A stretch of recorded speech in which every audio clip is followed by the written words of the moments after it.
Russia இடையேயான நட்பு துருவ நட்சத்திரம் போல நிலைத்திருக்கிறது என்று பிரதமர் நரேந்திர மோடி தெரிவித்துள்ளார். ஆலோசனைக்கு பிறகு பிரதமர் நரேந்திர மோடி ரஷ்ய அதிபர் புதின் கூட்டாக செய்தியாளர்களை சந்தித்தனர். இது தொடர்பான கூடுதல் விவரங்களை நம்முடைய செய்தியாளர் சுசித்ராவிடம் கேட்கலாம். சுசித்ரா, இந்த இரு நாட்டு தலைவர்களுடைய சந்திப்பு எந்த அளவிற்கு முக்கியத்துவம் வாய்ந்தது? செய்தியாளர் சந்திப்பில் என்னென்ன அம்சங்களை தெரிவித்தார்கள்?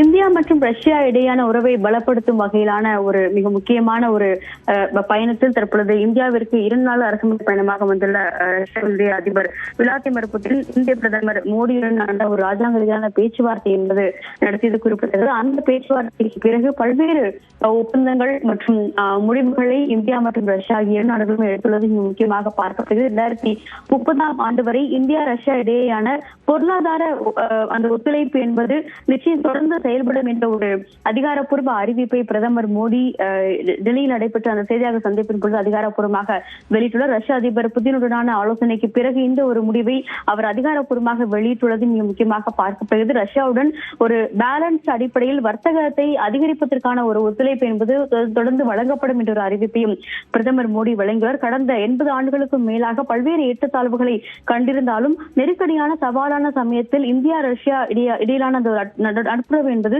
ஒரு துருவ நட்சத்திரம் போல் நிலைத்துள்ளது என்ற ஒரு கருத்தையும் அவர் குறிப்பிட்டுள்ளார். பரஸ்பர மரியாதை மற்றும் ஆழ்ந்த நம்பிக்கை அடிப்படையிலான கட்டமைக்கப்பட்ட இந்த உறவு என்பது எப்பொழுதும் நிலையாக இருக்கும் எனவும் வணிக மட்டத்தில் தங்களுடைய புதிய பலத்தை ரஷ்ய அதிபருடைய வருகை என்பது வழங்கும் என்ற ஒரு நம்பிக்கை உள்ளதாக அவர் தெரிவித்துள்ளது இங்கு முக்கியமாக பார்க்கப்படுகிறது. இந்தியா ரஷ்யா கூட்டணியினுடைய வலுவான மற்றும் முக்கியமான தூணாக எரிசக்தி பாதுகாப்பு என்பது இருந்து வருகிறது என்ற ஒரு கருத்தையும் அவர் கூறியுள்ளார். அது மட்டுமல்லாமல் ரஷ்யர்களுக்கு 30 நாட்களுக்கான அந்த ஒரு டூரிஸ்ட் விசா வசதியை விரைவில் இந்தியாவானது அறிமுகம் செய்ய உள்ளது என்ற ஒரு அறிவிப்பையும், அதே போல 30 நாட்களுக்கான குரூப் விசா வசதியையும் இந்தியா விரைவில் வெளியிட உள்ளதாகவும் அதிகாரப்பூர்வ அறிவிப்பை ரஷ்ய அதிபர் புதினுடனான அந்த ஆலோசனைக்கு பிறகு பிரதமர் மோடி வெளியிட்டுள்ளது மிக முக்கியமாக பார்க்கப்படுகிறது.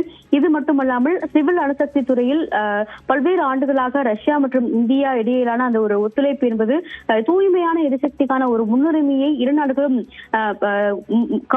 காட்டுவதை குறிப்பிடுவதாக அவர் தெரிவித்துள்ளது முக்கியமாக பார்க்கிறது. அது மட்டுமல்லாமல் சென்னையினுடைய ரஷ்யா காரிடாரினுடைய மூலமாக இந்தியாவுடைய இளைஞர்களுக்கு வேலை வாய்ப்பு என்பது அதிகரித்துள்ளது என்ற ஒரு கருத்தையும் பிரதமர் மோடி இந்த ஒரு அவர் அளித்த அந்த ஒரு பேட்டியின் பொழுது தெரிவித்துள்ளது இங்கு முக்கியமாக பார்க்கப்படுகிறது. அது மட்டுமல்லாமல் இந்தியாவிற்கான ஒரு ரிலையன்ஸ் சப்ளையர் என்ற அடிப்படையில் எரிபொருட்களை வழங்கும் ஒரு நாடாக ரஷ்யாவானது எப்பொழுதும் இருந்து வளர்ந்து வந்துள்ளது. தொடர்ந்து ஒத்துழைப்பை இந்தியாவிற்கு வழங்குவோம் என்ற ஒரு கருத்தையும் ரஷ்யாவுடைய அதிபர் விளாடிமிர் புதின் தற்பொழுது அதற்கு பிரதமர் மோடிக்கு பிறகு பேசிய பொழுது அவர் தெரிவித்துள்ளது மிக முக்கியமாக பார்க்கப்படுகிறது.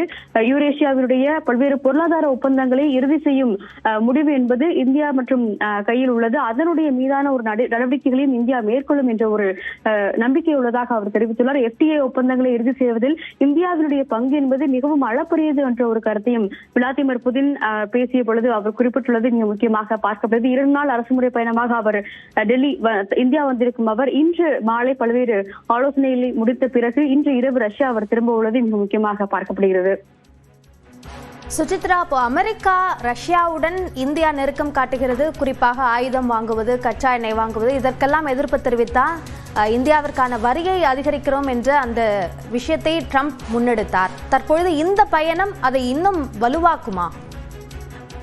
நிச்சயமாக அபிநயா, இன்று அது விளாடிமிர் புட்டின் பேசும் பொழுது கூட ஒரு அன்இன்டரப்டட் சப்ளை என்ற அடிப்படையில் எரிபொருள் வழங்குவதை ரஷ்யாவானது இந்தியாவிற்கு தொடர்ந்து செய்து கொண்டுதான் இருக்கும் என்ற ஒரு கருத்தை அவர் இன்றைய அந்த ஒரு ஸ்டேட்மெண்ட் வழங்கிய பொழுது ரஷ்யாவினுடைய அதிபர் புட்டின் தெரிவித்திருந்தார். 2 நாட்டு தலைவர்களும் ஆலோசனைக்கு பிறகு இந்த ஒரு அறிவிப்பை அவர் கூறியிருப்பது சர்வதேச அளவில் மிக முக்கியமாக பார்க்கப்படுகிறது. ஏற்கனவே அளவிற்கு அதிகமான, அதாவது ரஷ்யாவின் மீதான அந்த ஒரு வரியை கடுமையான அளவிற்கு உயர்த்தி அமெரிக்கா அதிகாரப்பூர்வ அறிவிப்பு பிறப்பித்தது. அதற்கு பிறகு இந்தியாவின் மீதான ஒரு அந்த இறக்குமதி வரியையும் அமெரிக்கா அதிக அளவில் உயர்த்திய நிலையில் அதன் பிறகு படிப்படியாக பேச்சுவார்த்தைகளுக்கு பிறகு அமெரிக்காவானது அந்த வரிகளை சற்று தளர்வு செய்து மேற்கொண்டது. ஆனாலும் ரஷ்யாவிடமிருந்து இந்தியா அந்த எண்ணெய் உள்ளிட்ட எரிபொருட்களை வாங்குவதை நிறுத்த வேண்டும் என்ற ஒரு கருத்து என்பது அமெரிக்காவுடைய முக்கிய அதிபர் மட்டுமல்லாமல் பல்வேறு முக்கிய தலைவர்களிடமிருந்தும் அவ்வப்போது அந்த ஒரு ஸ்டேட்மெண்ட்டுகளாக கருத்துக்களாக வெளியிடப்பட்டு வந்தாலும் இந்த ஒரு சந்திப்பு என்பது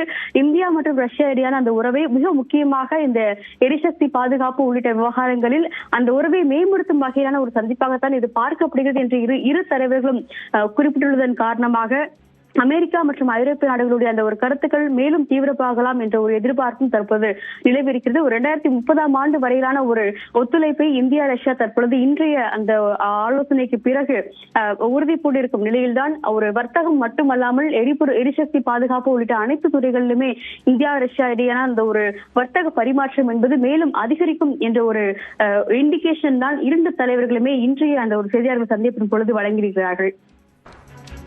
சுசித்ரா, இப்போ இந்தியாவும் ரஷ்யா இடையேயான வர்த்தகம் சார்ந்த ஒப்பந்தங்கள் அதே போல அதுக்கு சார்ந்த முடிவுகள் எடுக்கப்பட்டிருக்கு அப்படின்னு செய்தியாளர் சந்திப்புல சொல்லியிருக்காங்களா? நிச்சயமாக கல்வி வர்த்தகம் மட்டுமல்லாமல் இந்த தொடர்பு, அதாவது நார்த்தன் சி காரிடார் என அழைக்கப்படக்கூடிய அந்த ஒரு மேரிடைம் விவகாரங்களிலும் கடல் சார்ந்த வணிகத்திலும் இரு நாடுகளுக்கு இடையான அந்த ஒத்துழைப்பு என்பது ஒப்பந்தங்களாக கையெழுத்தாக உள்ளதாகவும் பிரதமர் மோடி பேசும் பொழுது அறிவித்திருந்தார். கடந்த எக்கனாமிக் ஒரு பொருளாதார வளர்ச்சியை உள்ளடக்கிய ஒரு வளர்ச்சி என்பது கடல்சார் விவகாரத்தில் இந்தியா மற்றும் ரஷ்யாவிடையே பல ஆண்டுகளாக இருந்து வருகிறது. அந்த ஒரு நார்த்தன் சி காரிடாராக இருக்கட்டும், சென்னை ரஷ்யா காரிடாராக இருக்கட்டும், இந்த ஒரு கடல் மேம்பாட்டு திட்டங்கள் மூலமாக வேலைவாய்ப்பு அதிகரிப்பதோடு மட்டுமல்லாமல் பொருளாதாரத்தினுடைய அந்த ஒரு செழிப்பும் வளர்ந்துள்ளது என்ற ஒரு அடிப்படையில் இந்த ஒப்பந்தங்கள் புதிதாக கையெழுத்தாவதற்கான வாய்ப்புகள் இருப்பதாகவும் அவர் தெரிவித்திருக்கிறார். அது மட்டுமல்லாமல் அணுசக்தி துறையில் ஒரு சிறிய ஒரு டெக்னாலஜி ஒன்றை ரஷ்யாவானது இந்தியாவிற்கு வழங்க உள்ளது என்ற ஒரு அறிவிப்பையும் இன்றைய ஆலோசனைக்கு பிறகு ரஷ்யாவுடைய அதிபர் விளாடிமிர் புதினும் அதிகாரப்பூர்வமாக தெரிவித்திருக்கிறார். மிக முக்கியமாக தொழில்நுட்பமாக இருக்கட்டும், வர்த்தகம், அது மட்டுமல்லாமல் இளைஞர்களுடைய மேம்பாடு உள்ளிட்ட பல்வேறு முக்கிய விவகாரங்களில் ஒப்பந்தங்களை இந்தியா அடுத்து வரும் ஒரு சில மாதங்களில் ரஷ்யாவோடு கையெழுத்திடுவதற்கான வாய்ப்புகள் இருக்கிறது. அதற்கு முதல் படியாகத்தான் இந்த சுற்றுலாத்துறையினுடைய அந்த மேம்பாட்டிற்காக அந்த ஒரு விசா உள்ளிட்டவற்றை இன்றைய சந்திப்பிற்கு பிறகு பிரதமர் அறிவித்துள்ளதை நாம் பார்க்க முடிகிறது. அபிநயா, சுசித்ரா, தமிழ்நாட்டிற்கான முக்கிய திட்டம் ஒன்று இருக்கிறது என்று புதின் தெரிவித்திருக்கிறார். அது என்ன திட்டம்? அது குறித்த விளக்கம் ஏதேனும் கொடுத்திருக்கிறாரா?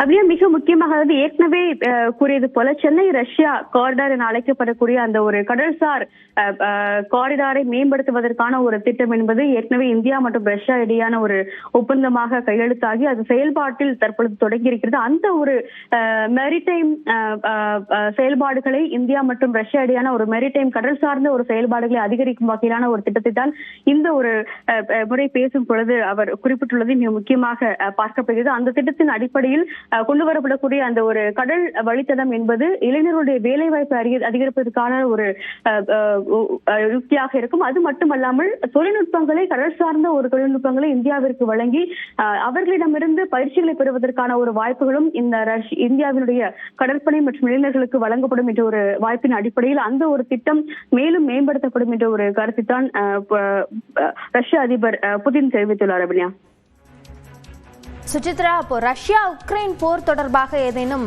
இந்த சந்திப்பின் போது பேசப்பட்டதா? உலக அளவிலான ஒரு அமைதியை நிலைநிறுத்துவதற்கான ஒரு பேச்சுவார்த்தை என்ற அளவில் தான் இன்றைய அந்த ஆலோசனை கூட்டம் என்பது நடைபெற்றதாக இந்திய வெளியுறவுத்துறை அடுத்து தெரிவித்திருக்கிறது. பல்வேறு இடங்களில் பிரச்சனைகள் என்பது நீடித்து வந்தாலும் ஒட்டுமொத்தமாக அமைதியை நிலைநிறுத்த வேண்டும். ஆசியா மட்டுமல்லாமல் உலகினுடைய அனைத்து பிராந்தியங்களிலுமே அமைதியை நிலைநிறுத்த வேண்டும். அதற்கு ஒரு ஒத்துழைப்பை வழங்க வேண்டும் என்ற ஒரு கருத்தை இன்றைய ஆலோசனையின் பொழுது பிரதமர் மோடியும் அதிபர் புட்டினும் முன்வைத்ததாக கூறப்படுகிறது.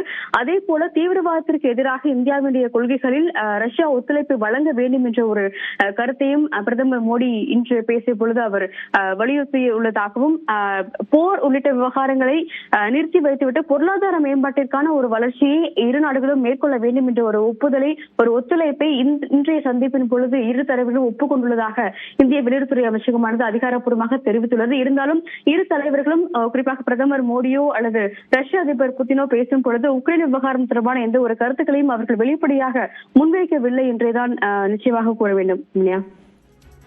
பிரதமர் நரேந்திர மோடி அதே போல ரஷ்ய அதிபர் புதின் ஆகியோருடைய சந்திப்பு, அதற்கு பிறகாக செய்தியாளர் சந்திப்பு குறித்த விரிவான விவரங்களுக்கு நன்றி சுசித்ரா.